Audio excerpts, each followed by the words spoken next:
Doctor Raman बाबू जैन बताए, भूमाफिया की परिभाषा फर्जी दस्तावेजों का करना चाहते हैं कब्जा। शिवाजी नगर पेट्रोल पंप के समीप पड़ी जमीन को लेकर बुधवार को हुए विवाद हंगामा के बाद आज दूसरा पक्ष मीडिया के समक्ष आया और खुद को बेकसूर बताते हुए भूमाफियागिरी का आरोप लगाने वाले डॉक्टर रमन जैन से उसकी परिभाषा पूछी। साथ ही आरोप लगाया है कि वह खुद फर्जी दस्तावेजों के आधार पर उनकी जमीन पर कब्जा करना चाहते हैं। गुरुवार को एक स्थानीय होटल में आयोजित पत्रकार वार्ता के दौरान शासकीय अधिवक्ता अतुल सक्सेना और उनके भाई अमरीक सक्सेना ने मीडिया के माध्यम से अपनी बात रखते हुए कहा कि बुधवार को जिस जमीन को लेकर डॉक्टर रमन जैन और उनके साथियों ने जो हंगामा करते हुए उन्हें भूमाफिया कहा, वह पूर्ण रूप से गलत है। उन्होंने कहा कि डॉक्टर रमन जैन न्यायालय से खुद अपील हार चुके हैं। 28 मार्च को न्यायालय द्वारा जैन साहब की अपील खारिज की थी और 345/2 में अतुल सक्सेना का कब्जा होना दर्शाया था। उन्होंने बताया कि न्यायालय के आदेश के बाद विपक्षी ने उनकी बाउंड्री वॉल तोड़ दी। इसकी सूचना मिलने पर वह लोग पुलिस प्रशासन को सूचित कर मौके पर पहुंचे थे और अपना कब्जा ले रहे थे।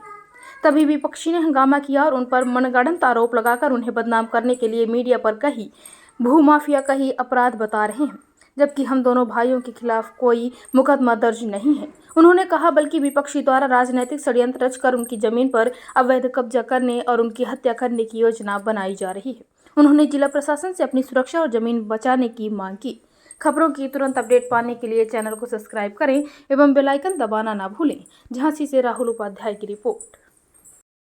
मैं इनका बड़ा भाई हूँ अखिलेश का, क्योंकि उन्होंने मेरा नाम भी लिखा अमरीक सक्सेना। वो माफिया में 40 साल मैंने गवर्नमेंट नौकरी करी, एक क्रिमिनल केस नहीं है। उन्होंने कहा भूमाफिया है, तो मुझे आज आना पड़ा प्रेस के सामने कि मैं भूमाफिया नहीं हूँ ना। मैं मौके पे डॉक्टर रमन बाबू जैन ने कल प्रेस के सामने कहा कि भूमाफिया है। भूमाफिया मेरे पर एक क्रिमिनल केस नहीं है।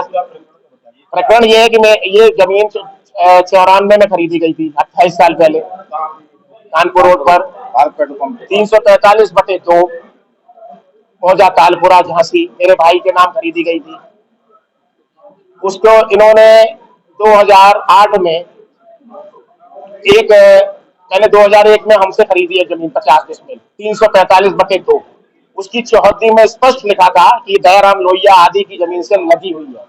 इसके बावजूद भी इन्होंने 2008 में एक रजिस्ट्री करा ली अपनी और हमारे उसकी चौहद्दी लिख ली, जिसका एग्रीमेंट इन्होंने पहले किया था, उसमें कोई चौहद्दी अंकित नहीं।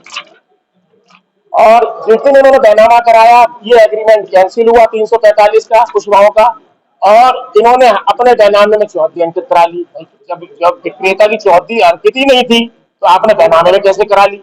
वहीं से इनका विवाद शुरू हो गया। हमने कैंसिलेशन ऑफ सेल डीड का दावा लाए, उसमें कोर्ट ने हमारा पोजीशन माना, हमारे को मालिक माना 345/2 के। हमारी दुकानें, कमरे सब हमारे माने गए और ये स्पष्ट कर दिया कि इसकी तोड़फोड़ ना करें मजाक। उसके खिलाफ ये हाई कोर्ट गए, हाई कोर्ट ने इनकी खारिज कर दी। हम बकरा चले आ रहे थे, बीच में 2013 में फिर प्रयास किया, उस पर फिर नपाई हुई थी, उसमें ये प्लॉट माना गया 345/2 है। उसके बावजूद ये लगातार शिकायतें झूठी हम लोगों के परिवार की कर रहे हैं, हमको भी इन्वॉल्व करते हैं, इनको तो करते ही है, और दबाव डालने के लिए, राजीनामा कराने के लिए तमाम लोगों से फोन आते हैं कि बैठ लीजिए, निपटा लीजिए, जमीन कब तक लड़ते रहोगे, ये है वो है, बड़े आदमी है, इस तरह की बातें करते हैं। हम ये चाहते हैं कि जो कोर्ट के आदेश है उसका पालन हो। ये अभी 28/3/2023 को हाई कोर्ट ने इनकी रिट खारिज की है और उसमें लिखा है कि हमारा कब्जा माना गया है, तो अब इसका पालन होना चाहिए। बस यही हम चाहते हैं।